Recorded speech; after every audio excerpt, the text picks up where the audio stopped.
दोस्तों आज की इस वीडियो में मैं आप लोगों को बताने वाला हूं कि आप प्लाट या ज़मीन खरीदने से पहले मकान या प्लाट वगैरह आप खरीदने जा रहे हैं तो उससे पहले आपको किन किन बातों का ध्यान रखना है, किन पॉइंटों को सारी चीज़ें A to Z इस वीडियो में बताएंगे कि ताकि आप लोग उससे पता भी ये भी कर सके कि वो विवादित है या नहीं, क्या समय रहता है उस पर कब्जा वगैरह करने का, सारी जानकारी A to Z होती है, सारी जानकारी आप लोगों को बताएंगे।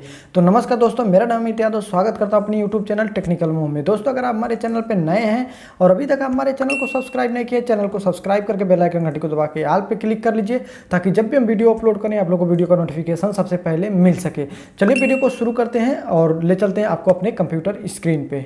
देखिए, प्लाट खरीदने से पहले जो आप लोगों को पहला पॉइंट है वो ये है कि प्लाट की आपको पुरानी रजिस्ट्री चेक कर लेना चाहिए, क्योंकि सभी लोग चेक करते हैं। देखिए पहले पॉइंट में लिखा है ना, प्लाट की पुरानी रजिस्ट्री चेक करें, तो आपको भी चेक कर लेना। सभी लोग ये चेक करते हैं प्लाट खरीदने से पहले, तो आप लोग को भी चेक करना चाहिए कि प्लाट की पुरानी रजिस्ट्री जब आप चेक करेंगे तो उसमें आपको पता चल जाएगा कि कितनी ज़मीन की रजिस्ट्री हुई है, कितने दिन पहले हुई है और कितना स्क्वायर फीट, कितना वर्ग मीटर आपकी वो ज़मीन वहाँ पे है जिसे आप खरीदने जा रहे हैं।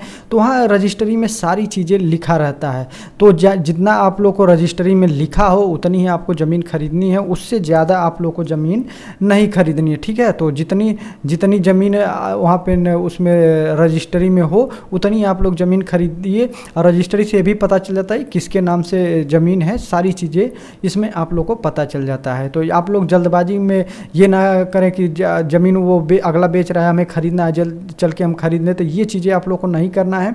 पहले उसको इत्मीनान से रजिस्ट्री वगैरह चेक कर लें, फिर उसको खरीदें, नहीं तो बाद में आपको पछताना पड़ सकता है। तो चलिए अब अगले पॉइंट की तरफ बढ़ते हैं।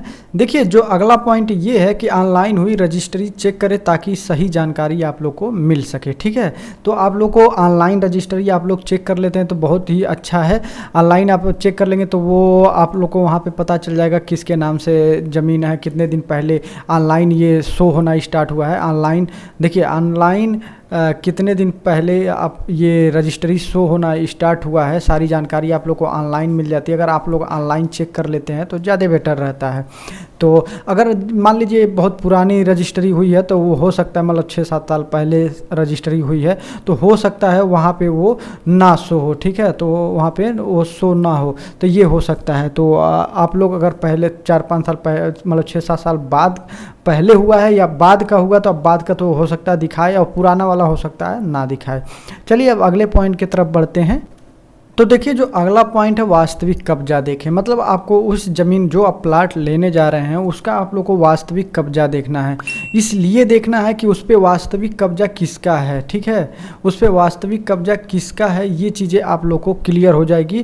ऐसा भी कभी होता है कि मकान मालिक, मान लीजिए किसी बैंक वाले को आप रेंट पे दे दिए हैं तो उस पर एग्रीमेंट होता है, एग्रीमेंट वहाँ पर बन जाता है, तो आप उसे खाली नहीं करा सकते। अगर एग्रीमेंट बना है तो उसे आप खाली नहीं करा सकते। इस वजह से आप लोग को परेशानी ना हो, उसके पहले आप लोग को वास्तविक कब्जा देख लेना है। या किराएदार को किसी को दिए 10 साल का एग्रीमेंट बनवा लिए, चाहे 15 साल का बनवा लिए, चाहे 6 साल का, 7 साल का एग्रीमेंट बनवा लिए हैं, तो वो आप खाली नहीं कर पाएंगे। उस चक्कर में आप परेशान होंगे। आप मकान मालिक तो आपको बेचकर चला जाएगा, प्लाट बेचने वाला, ठीक है। तो इसके पहले आप लोग को वास्तविक कब्जा वहाँ पर जाकर पता कर लेना है कि वास्तविक कब्जा उस पर किसका है। तो देखिए, जो अगला पॉइंट वो ये है कि एग्रीमेंट करा ले। कि ये क्यों ज़रूरी है ये भी आप लोग को हम बताते हैं। एग्रीमेंट इसलिए ज़रूरी है, जैसे कि आप कोई ज़मीन कोई प्लाट खरीदने जाते हैं तो पहले आप लोग एडवांस दे देते हैं, 10 लाख, 15 लाख, 20 लाख, जो भी एडवांस है, चाहे 2 लाख, 3 लाख। मान लीजिए आप लोग को 10 लाख में आप ज़मीन खरीदे, आप लोग पहले ही 5 लाख दे दिए, तो अब कानूनी तौर पर आपके पास कोई तो प्रूफ नहीं होगा कि आप उनको 5 लाख दिए हैं। तो इसलिए उस कंडीशन में आप लोग को एग्रीमेंट आप लोग करा लेना चाहिए कि हम इनको 5 लाख रुपए दे रहे हैं। उसमें कुछ शर्तें, आपको जो भी शर्तें रखना है वो रख लीजिए कि हम 10 लाख का अगर ज़मीन खरीदे, 5 लाख अभी दिए तो हम 5 लाख इनको इतने महीने के अंदर दे देंगे। तो उसमें उस जो एग्रीमेंट होता है उस पर दोनों लोग का साइन, हस्ताक्षर वगैरह रहता है, तो उससे ये आप लोग का एक प्रूफ रहता है कि हम इससे इनको इतना पैसा दिया है इस ज़मीन को। इसका एक फ़ायदा और रहता है कि वो अगर एग्रीमेंट आप करा लिए हैं तो वो किसी और ज़मीन को, उस ज़मीन को किसी और को नहीं बेच सकते हैं अगर वो ज़्यादा भी दे रहा है तो, क्योंकि आपके पास एग्रीमेंट है। तो इसलिए एग्रीमेंट ज़रूरी होता है, आप लोग को एग्रीमेंट करा लेना चाहिए, इसे नहीं किसी को पैसे दे देना चाहिए। और इसमें सबसे बड़ी बात यह है कि वो कभी बेईमानी नहीं कर सकता, ये बेईमानी आपका पैसा नहीं कर सकता, ठीक है। तो इसलिए एग्रीमेंट आप लोगों को करानी चाहिए। तो एग्रीमेंट आप लोग करा लेंगे तो ज़्यादा बेटर रहेगा, आप लोग बिना एग्रीमेंट कराए कोई पैसा ना दें। चलिए अब अगले पॉइंट की तरफ बढ़ते हैं, देखते हैं अगला पॉइंट क्या है। देखिए अगला पॉइंट ये है, एग्रीमेंट साक्ष्य के तौर पर कब मान्य होगा। देखिए एग्रीमेंट साक्ष्य के तौर पर तभी मान्य होगा, जैसे मान लीजिए कोई ज़मीन आप जो ज़मीन बेचा है उससे आप एग्रीमेंट उसका करा रखे हैं, उसमें आप अपनी शर्तें वगैरह रखे हुए हैं कि हम इसमें 10 महीने में 10 लाख की अब ज़मीन खरीदें तो 7-8 महीने में हम बाकी जो 5 लाख तो पे कर दिए, उसका एग्रीमेंट बनाया, 5 लाख हम बाद में 8-9 महीने के अंदर हम पे कर देंगे। फिर भी आप अपना वहाँ पे रजिस्ट्री करा लिए हैं और बाकी बाद में वो खारिज दाखिल के लिए कोई आपत्ति होता है या उनका मन घूम गया, वही खारिज दाखिल रोकने के लिए, मतलब रजिस्ट्री कैंसिल करने के लिए कुछ आप लोग आवेदन वगैरह करते हैं, तो उस कंडीशन में आप अपना एग्रीमेंट दिखा सकते हैं, कोर्ट में अपना पेश कर देंगे, तो ये आप लोग के लिए प्लस पॉइंट रहेगा। तो ये इसलिए एग्रीमेंट ज़रूरी है। ये आप लोग कोशिश हमेशा करिए कि जो भी आप लोग को पैसा आप लोग ट्रांसफ़र करें, चाहे भेजें या उनको दें, वो किसी बैंक के थ्रू भेजें या कोई मतलब ऑनलाइन किसी के माध्यम से भेजेंगे तो उससे ये रहेगा कि उसका डिटेल आपके पास रहेगा। तो आप हमेशा ऐसे आप हाथ में ले जाके दे देंगे तो उसका आपके पास कोई डिटेल नहीं रहेगा। तो अगर बैंक के थ्रू भेजेंगे उनके अकाउंट वगैरह में, तो वहाँ पे ना उनके आपके पास पूरा इसका डिटेल रहेगा। और एग्रीमेंट आप हमेशा करा के रखें, और अगर रजिस्ट्री वगैरह कैंसिलेशन के लिए वो आवेदन करते हैं, रिक्वेस्ट करते हैं, तो उस कंडीशन में आप अपना एग्रीमेंट जो है उसे आप कोर्ट में अपना पेश करते हैं। तो इसलिए एग्रीमेंट ज़रूरी होता है। देखिए अगला पॉइंट ये है कि प्लाट पर कब्जा लेना कब उचित रहता है। एक तरह से कहें तो कब कब्जा लेना सही समय कब रहता है, ठीक है।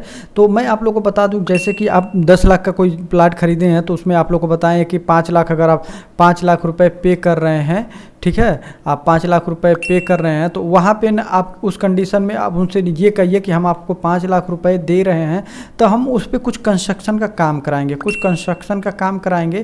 तो आप वहाँ पे ईंट चाहे मिट्टी चाहे जो भी चीज़ हुआ वहाँ पे आप उस पर कुछ काम कराएंगे, तो उससे ये रहेगा कि जब आप कंस्ट्रक्शन का काम कराएंगे तो अगर वो विवादित ज़मीन रहती है तो उस पर जो आसपास के लोग रहेंगे तो उस पर कुछ ना कुछ वो विवाद तो खड़ा करेंगे कि हम आपको कंस्ट्रक्शन का काम नहीं कराने देंगे, इसे हम रोकेंगे, चाहे जो भी चीज़ होगा। तो उस कंडीशन में आपको सही जानकारी मिल जाएगी कि ये जो ज़मीन है ये विवादित है। तो उसके बाद आप उस ज़मीन के मालिक से आप कहेंगे कि आप हमारा पैसा वापस करा दीजिए, ये ज़मीन मतलब कर दीजिए, हमारा ये आपकी ये जो ज़मीन है ये विवादित है, हम इसे नहीं लेंगे। तो आपके ऊपर डिपेंड करता है, उसके बाद भी आप लेना चाहते हैं तो आप उसके लिए खुद जिम्मेदार होंगे, उसके लिए हम नहीं कुछ कह सकते। तो ये आपको सही जानकारी आप लोगों को पता चलती है, यही सही समय होता है कब्जा करने के लिए, ठीक है। तो आप लोग जब भी कुछ पैसा दें उसके बाद उनसे बात कर लेंगे, इस पर हम कुछ काम कराएंगे। तो चलिए अगले पॉइंट की तरफ बढ़ते हैं, देखते हैं अगला पॉइंट क्या है। देखिए अगला पॉइंट है, प्लाट पर SC/ST एक्ट लागू है कि नहीं। ये कैसे आपको पता चलेगा कि उस पर SC/ST एक्ट लागू है या नहीं।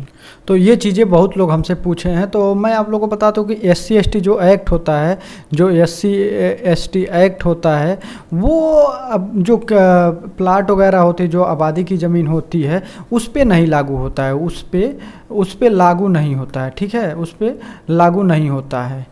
और जो SC/ST का एक्ट लागू होता है वो कृषि भूमि पे होता है, कृषि भूमि पे होता है जो SC/ST एक्ट लागू होता है। तो जो प्लाट वगैरह, जो मकान वगैरह हो गया, चाहे गाड़ी वगैरह अगर वो बेच रहे हैं अपना, तो उस पर SC/ST एक्ट लागू नहीं होता है, उसे आप खरीद सकते हैं। ये बहुत लोग पूछते हैं, ठीक है।